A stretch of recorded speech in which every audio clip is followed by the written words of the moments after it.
Bonjour tout le monde. Je m'appelle Angel Tony Esa, Prince of the Sun. I'm the host of this amazing show.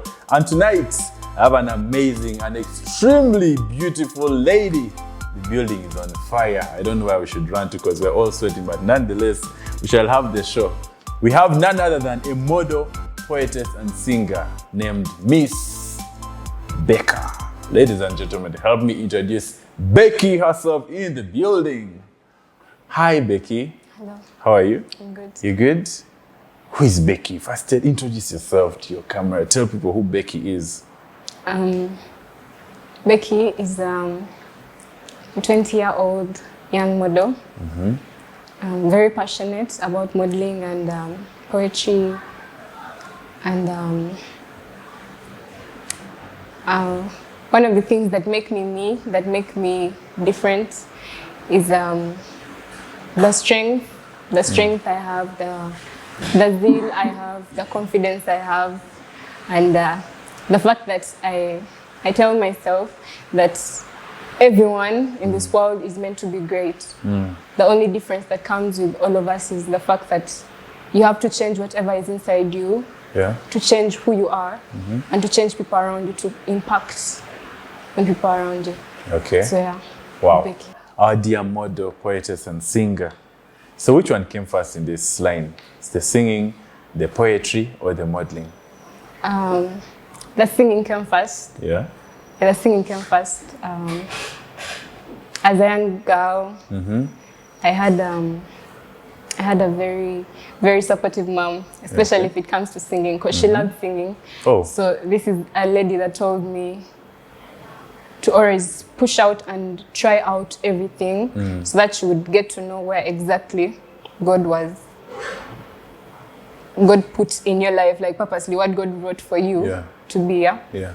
So as I was growing up, I would always try new things. So that's when the joining church choir comes in. Ah, okay. Yeah, and then mom pushing you to be the lead singer, and then training, church, what? Then becoming the pastor. No. Hey, oh, okay. You didn't become a pastor. Joining the teen ministry, joining the youth ministry. Yes. And so that's where I came in with the singing. The singing came first, So until I discovered that I can actually do the more. So the singing came first, but I'm not a stage professional singer. Like professional, You're just a backup musician. I do, You sing soprano. I can actually transition. Okay. Yeah, but the singing is for me. Okay. And karaoke, do the thing. In church. In church. Okay. Karaoke, karaoke nights. Yes. Go and sing. Where do you do the karaoke? I usually karaoke, the secular karaoke. Okay, like at Big Fresh or whatever, these places. Yeah, the Savannah place. Okay, where do you do the karaoke from normally? I used to do it from Class Social. Okay. Yeah, the old, I don't remember the old name. Yeah, we used to do it from there. And then now it's now at Savannah. At Savannah, okay. Yeah. And then, so that's when the poetry came in. Okay. The poetry came in my high school, my O-level. And so this is me trying to find ways of expressing myself without actually letting people know about how I feel. Ah, okay. But expressing myself through pen. Okay. Yeah. So I wanted something that would relieve my pain and treat my pain without actually letting the whole world know that you are paining. But how would they know when you've written it? Because poetry sometimes is not always about letting the world know what you feel. Sometimes poetry comes with you using words that will touch people's hearts even when they don't know what it actually means. No. Like someone can actually recite a poem for you and you feel it touch you, but when they ask you to tell the whole subject matter of the poem, you actually cannot. Because it comes with assembling different words to come up with certain feelings. Yeah, so why would you write a poem while hiding the meaning from people? Because... Why would you hide the meaning? I mean, I thought you should write touching people, like direct. Why would you hide? No, the whole thing is like this. The poem will touch you, but usually poets usually write, there are poems that you write and you actually want to touch people's hearts, yeah? And then there are these poems that you write that are for you, but they're going to touch them, but they will not understand the whole moral of the lesson. Because someone will understand the first line and get confused at the second. Understand the So you third. backbite people sometimes with poetry. Yeah, no one is going to know. Someone is going to feel like you're talking to them direct, but no, people will be like, you know what, maybe it wasn't for me. It wasn't for me, yet you mean them. Yes. So it satisfies you, the poet. Yes, you're the poet. Poet, Vandang. Now, that means poets are selfish people. Not selfish. Yes. No. Because you're getting satisfied at the expense No, that of is someone actually, who's that is, reading, that's whom you're targeting. Remember poetry is about feelings. They're expressing someone's feelings. But I will have like 10 poems where 2 are for something that maybe happened to me.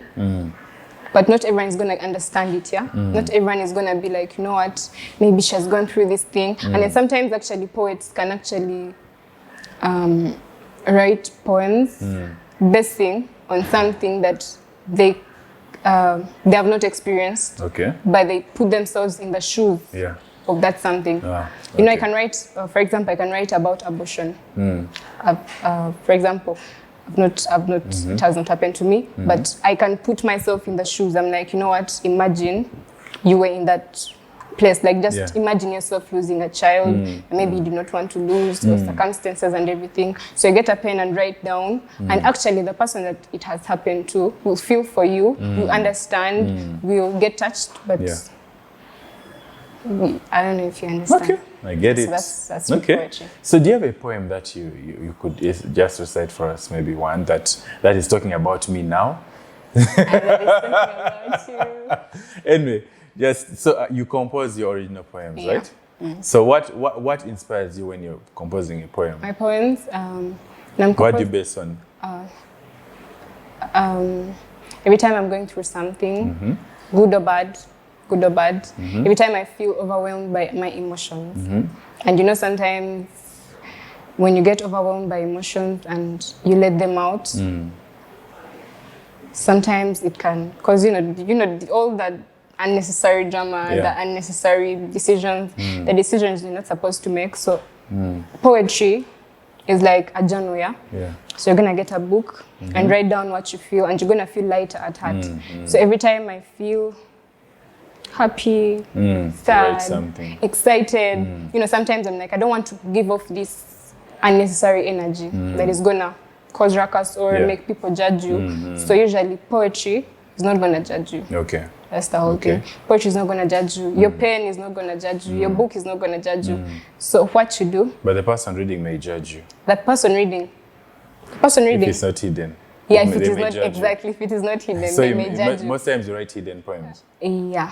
With But then sometimes meaning under the meaning. Yes, but those of course there are some that are not readable to the public. There are those that are actually yours. Yeah. And they are good, but you know, write them anonymously. Okay. Yeah. So how long did it take you to compose a poem? Like, if now you've met me, today, and then you're told to compose a poem, can you compose a poem? Compose a poem? Yeah, I can. Okay, go ahead. I compose a poem about you. Yeah. I can't wait. Let's go. Let me see. Okay, by the way, first later. Every time you recite, if I'm writing a poem about you, I have to know a lot about you already. I have to have emotions. I have to feel something to write. Yeah. So if I haven't felt something, or if I haven't experienced something, there's no way I can. Okay, imagine you've met me. I'm an actor. I'm a model. I'm a show host. I'm tall. I've put on white and black. The shoes are white and black. Pants are black. Shirt is white. I have very many friends. Yeah, I'm a social person. So now you compose something on that. Okay. Okay, let me see. Wait, what's your name again? Angel Tony Esa, Prince of the Sun. Yeah, Angel.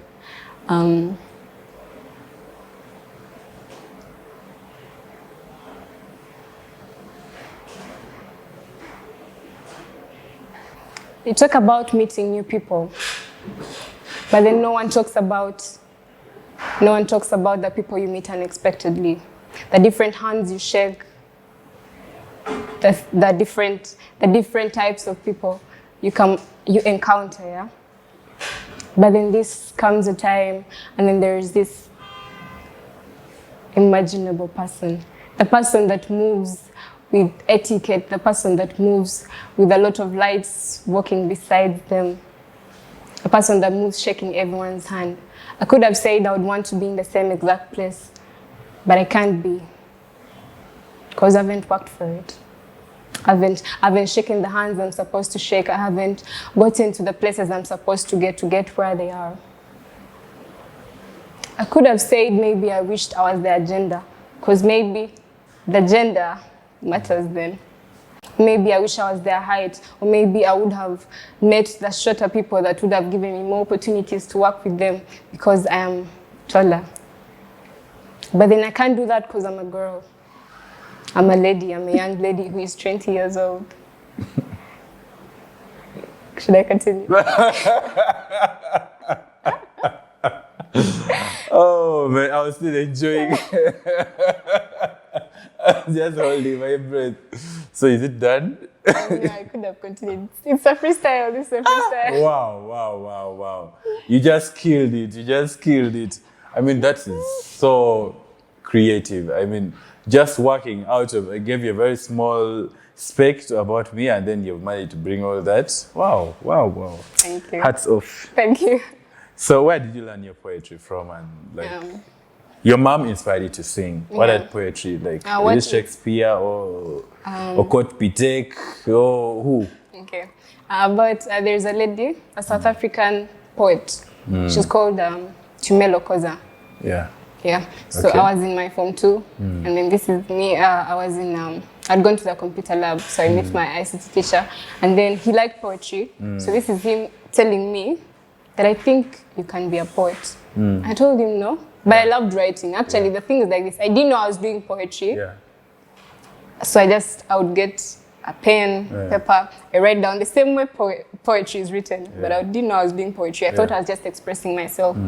And then, words come out well, and then this is people coming to you and telling you, write for me something about this. And then I thought I was just, a writer. Yeah. And then I got confused. I didn't know what poetry and being a writer was. So this is me telling myself, you are a writer. Yeah.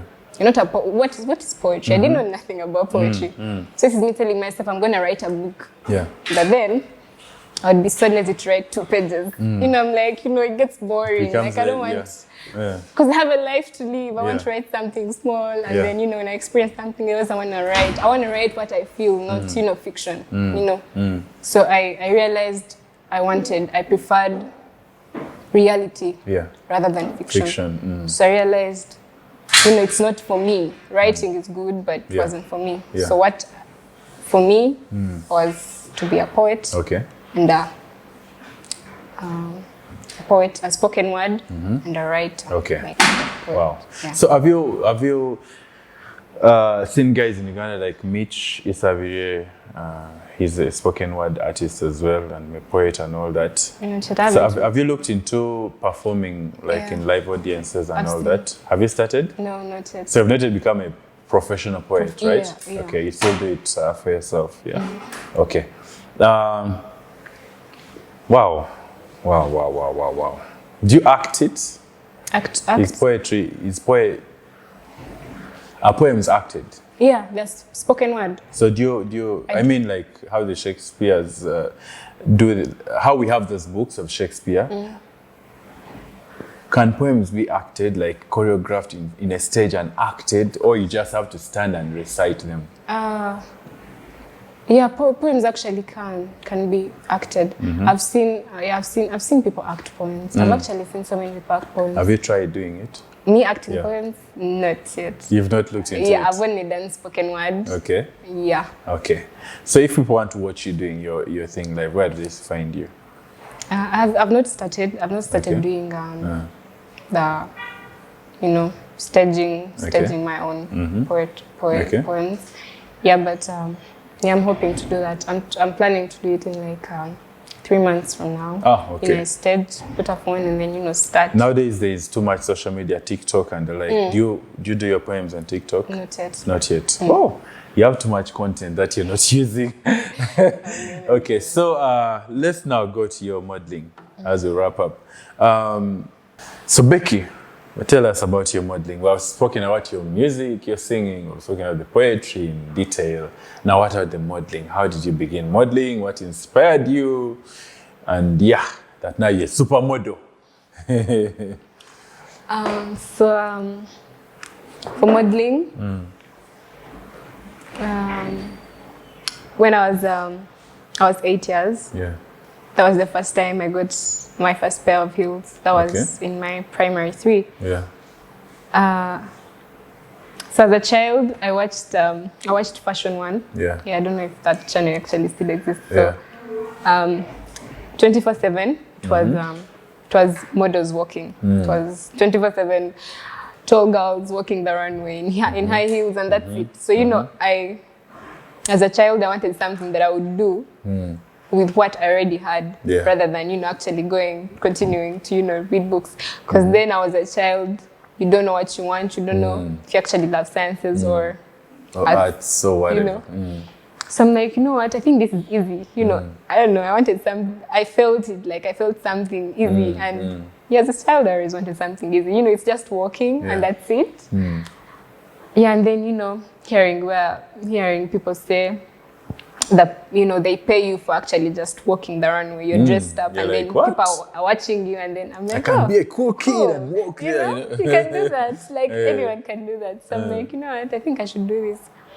So I get my first pair of heels. I learned to walk in them. I actually walk very well in them the very first time I get my heels.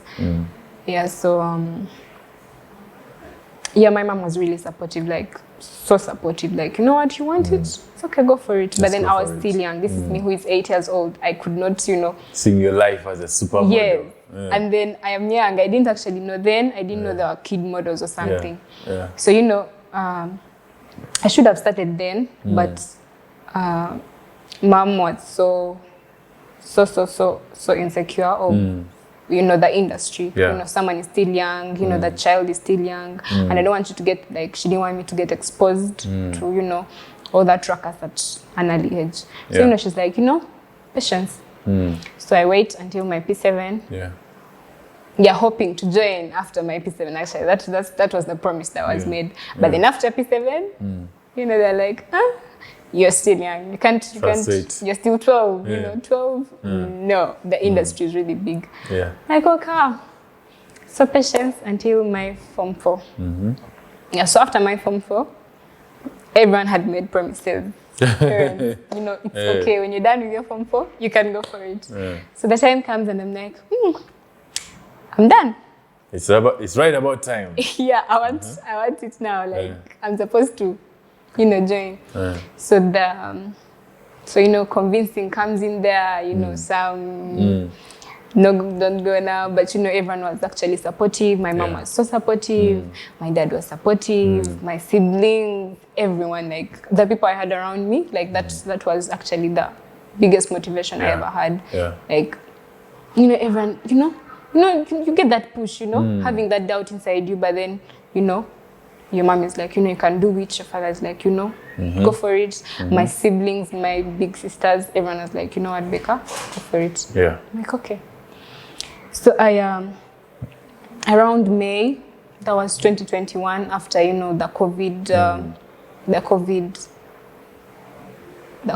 candidates, I was in Form 4 then. So after my COVID UNEB is done, around May, I think we completed around March. So by May I joined modeling, May 2021. So I joined, very excited because, you know, it was like a dream come true. So I joined Bliss. Yeah, a friend of mine is the one that connected me to Bliss, you know. I first made research about different agencies. I made very many different, like very many research, like very many researches about different agencies. You know, I'm like, you know, I should do this. I made calls, different agencies calling different what. They're telling me to come here, you know, do this, what. I'm like, no. I think I just need to find where I actually feel comfortable. So a friend of mine who was in the agency called, tells me, get this number of the manager. Call the manager and, you know, be confident enough and tell them what exactly you want.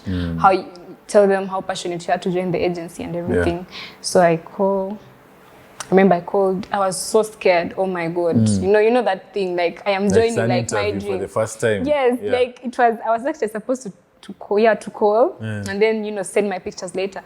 But I was scared, like, what if I'm rejected? Yes, what if I'm rejected? The what dream if it just needs, dies. What if it needs so much? Like, I don't know, like, I was young. I was, I think, 16. Yeah, I was 16. I'm like, what am I going to do? Am I too young? What if they tell me I don't know. So I'm like, you know what? Let's go for it. I was actually shivering. I called the manager. I'm like, hello, my name is Becky and everything. I'm so passionate about modeling and I would really love to join your agency and everything. Like, oh, okay, so send me your pictures and all. I'm like, okay. And then so that time I was like, you know what, it really feels good because they were really so welcoming. Yeah, so yeah, it was the manager Cora that I called and I was like, you know, you can, you know, it's okay, come this day. So they had a shoot. They actually had a shoot that was going on, a PlusCon shoot. So they called me to go for the meeting, like to meet him in person while he was at the shoot. So I go to the shoot. And they were actually shooting. It was like my first experience in modeling. I actually went to an exact shoot, you know, like an exact shoot. Like they call and they're like, you know what, come here. It was in Gayaza. So I go to Gayaza, I meet people. You know, that's the time I met actually the girl that was my idol in the agency. Oh. Like, you know, she was my idol. She was called Hajiri. I don't know if you met her. Yeah. Then, before I joined the agency, she was my idol. You always looked up to her. So much. You know, they told me how much she's a supermodel. So I'm like, oh, wow. So, luckily, I meet her that exact same Hajiri, day. the supermodel. Yes. I'm like, wow. Like, this is a sign. This is a sign. So I meet her. We talked actually. I think the whole day that's that I bonded with her. We talked. She told me a lot about everything, about the agency. I saw how things go on set. It was really a lovely experience. Okay. Wow. Very lovely. Wow. So I joined, and then we had trainings. I had trainings for 3 months. And things were really going on well. And now the model is built here. Yeah. And you've done, how many adverts have you done so far? Adverts, I've done like 4. And which ones? Like 3 runways. Adverts, I've done Pulse Bet. I've done Close Up. I've done... There are very many. You can't even remember all. I know you can't remember them. Like if you tell me which adverts I've done, there are very many. I also can't remember all.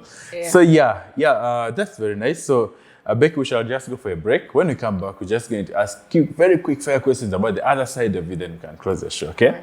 Wow, ladies and gentlemen, this has been a very amazing show. We've had Becky telling us about her singing, her poetry, and her modeling. Isn't that so inspiring? Isn't that someone who is so multi-talented? Damn, I wish I had all those talents. But nevertheless, I'm just a host. This is my style with Asa. Please see.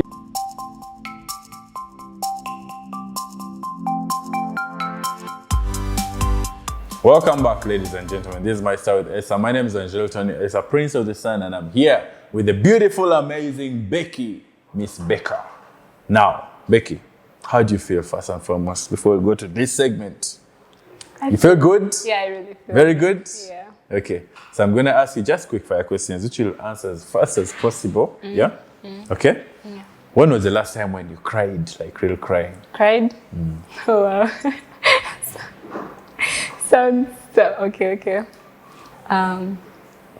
It was 15th of January this year. Oh, that's not so far ago. Yeah. Yeah. The reason is hush. Yeah, the reason is confidential. Hush. Yeah. But when was the first time you felt that this must be love? Like you've been at, they should give you the uniform. When you felt like, actually, this is love. This is what they call love. When was the first time? Yeah, when you felt like you felt love. You mean that date or I don't know that time? No, was it like in primary school, in high school, in campus? It was Then you said, actually, this is love. it was 2022. Actually, like 2 years, the whole of 2 years ago. Yeah. You felt that it was love. Yeah. And it conquered you. Yeah. Okay. Oh, that's amazing. We shall not go to the detail because we may be here when the introductions are being worked on and the wedding. Okay, so Becky,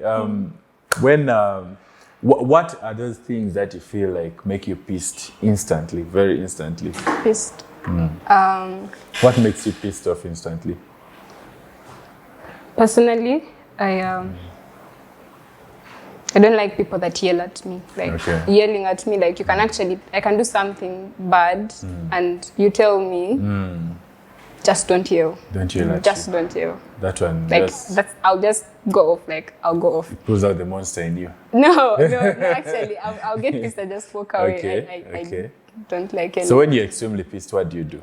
I walk away. You just walk away from any scenario. I cannot stand whoever has made me mad. Okay. I never want to do something I'm gonna regret. Okay. So You may get a pistol and shoot someone. I walk away. Okay. We can be mad and just I just avoid whatever. What would have happened? Is making me mad. Okay. Yeah. Okay. Don't cry. I see. No.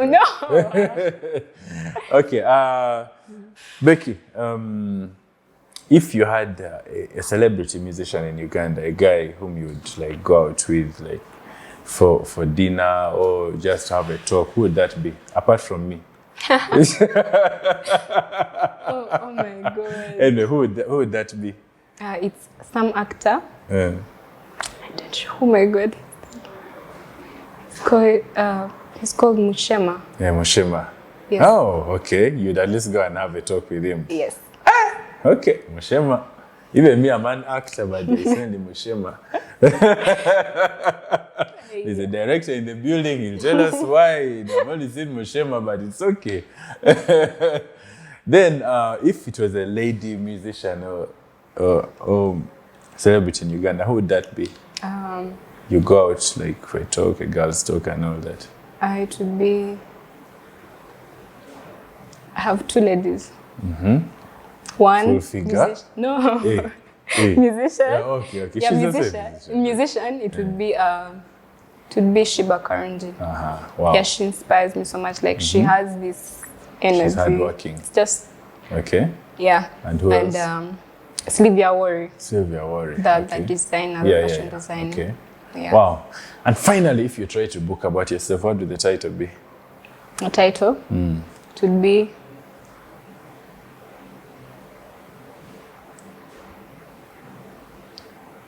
The Angel. The Angel. The Angel that has walked through hell. Wow. The angel that has walked through hell. But by the looks of it, looks like you've had a silver spoon throughout from when you're young. Let me tell you something about that as well.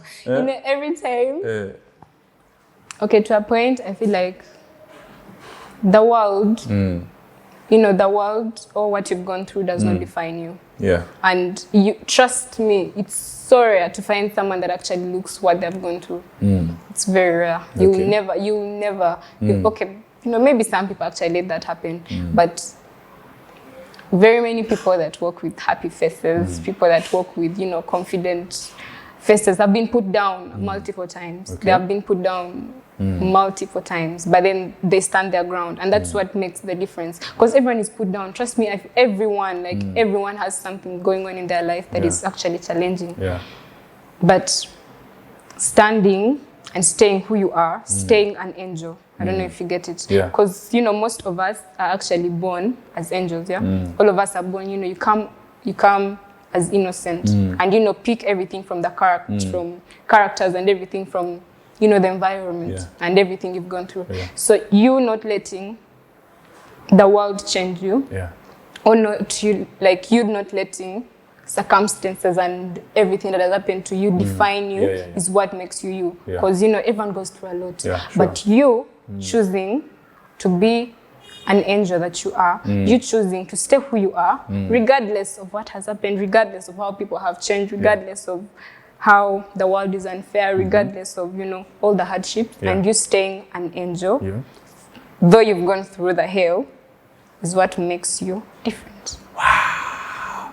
Do I have to even tell you to say your parting remarks? Because that has been beyond the creme de la creme. So, I'll thank you very much, Becky. Unless you just want to look into the camera for 30 seconds and give your last remarks to those people who are watching and inspire them to be there for us and subscribe. Just tell them your last remarks, then we can close this show. If there's any young lady there, or actually the youth, the young children, children, you are in primary, you're in secondary, you're in high school, and maybe you don't know where the world is gonna get you. The whole thing is that you have to learn that every day comes with its own challenges. But what makes you you, or what makes you different, is how you handle it and how you decide to stay true to yourself while the world is changing. Because the world is always going to change. But you not letting the world change you is what makes you different from everyone. And you trusting God alone and yourself and believing in yourself is what makes you different. And, you know, be kind, be nice to everyone you meet, because you never know who is going to bless you tomorrow. And regardless of who you are, regardless of what you are, regardless of how small you think you are or how big you think you are, always be humble. There's just a lot of blessings that come from being humble. So do not let the world change you. Be kind. Love everyone. Give as much love as you need, because, you know, this world needs love. And you never know how much you're going to make an impact in someone's life. Ooh la la. Ooh la la. Becky has told you, eat that humble pie and love everybody and be kind. Ladies and gentlemen, let me be kind by thanking you very much for being part of our show, and thank you very much for always following us up. Remember, to get our shows each and every week, subscribe to our channel and hit that notification bell to get all the best of our notifications whenever the show will air. Here is Infinity Lounge, our amazing host, and I have been with the amazing and beautiful Becky. My name is Angel Tony Asa, Prince of the Sun. Thank you very much. Ciao, adios. I'm done. Peace.